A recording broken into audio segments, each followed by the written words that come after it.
પ્રમુખશ્રી નીકળે છે, સાંજે નીકળે છે અને આ વોર્ડની અંદર મોટી મોટી જનતાને પેટા ચૂંટણીની અંદર વચન આપેલા કે તમને જ્યાં જ્યાં જરૂરિયાત હશે અહીંયા હું તમારી સાથે ઊભો છું. આ વોર્ડની પરિસ્થિતિ છે અને આ સરકારશ્રીએ આજ પાછું થાનને નવું એવો એવોર્ડ આપ્યો છે સ્વચ્છ ગામ.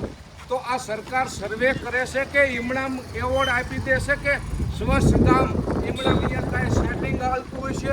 તો આવી રીતે આખા ઠેઠ એન્કર સુધી રસ્તાની અંદર ભૂગર્ભ ગટરનું જળ ભરેલું છે અને સામેની સાઈડ આખી આ ફેક્ટરીમાંથી નીકળતું ગંદુ પાણી જે માણસને જીઓકોસિસ નામનો રોગ થાય છે અને હજારો માણસો થાનની અંદર અત્યારે જીઓકોસિસ નામના રોગથી પીડાઈ રહ્યા છે.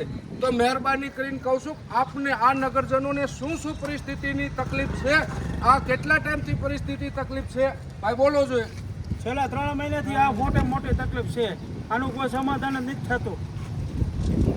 અહીંયાથી કોણ નીકળે છે, તમને કોની વચન આપેલા છે? બધું કે વાયદા કરે છે પણ પછી એવું કાંઈ કામ થતું નથી. એવું આ વોર્ડમાં 20 વર્ષથી થાનગઢ નગરપાલિકાના પ્રમુખ પદે વોર્ડ નંબર 1 માંથી ચૂંટાય અને પ્રમુખ પદે બેહારેલા છે. આ નગરજનોએ જે ભાજપને વોટ કર્યા છે એનું પરિણામ અત્યારે 20 વર્ષથી આવી રહ્યું છે. તો મારે વોર્ડ નંબર 1ની જનતાને પણ કહેવું છે કે તેને આવડા આ સત્તાધીશોને ઓળખો. નગરજનો અમારા એટલા ભોળા છે કે એની વાતનો તમે પૂછો.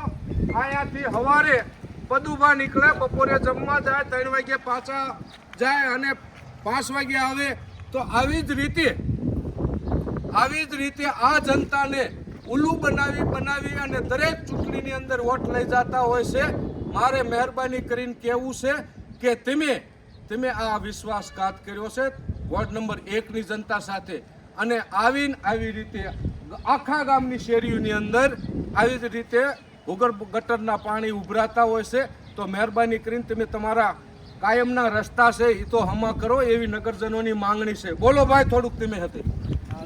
મને એક જ દાવો રોજ કેવી તો આ નાખી જો ખાતર જેવું. બસ 6 મહિના પહેલા હમણાં આપણે 3 મહિના પહેલા પેટા ચૂંટણી હતી ત્યારે તમે કેમ ન કરાવી લીધું? કીધું તેથી તમને વચન દીધું હતું કોઈએ? કોણ કહેતું હતું? પદુભા કહેતા હતા? હા ઈ પદુભા. બોલો તમે થોડું. હા પદુભાઈ એવા વાયદા કર્યા હતા કે અમે આ બધું કરાવી દઈશું પણ એમાંનું કાંઈ થતું નથી. અને કેટલો ટાઈમ થઈ ગયો 6 મહિનાથી આવની ભૂગર્ભ ગટરમાં પાણી નીકળ કરે છે. ક્યારેક એવા ટાંકા મોકલે છે પણ ટાંકામાં શું છે અડધી કલાક પાણી કરીને 2-3 ટાંકા ખાલી કરી પાછું હતું એમાં પરિસ્થિતિ થઈ જાય છે.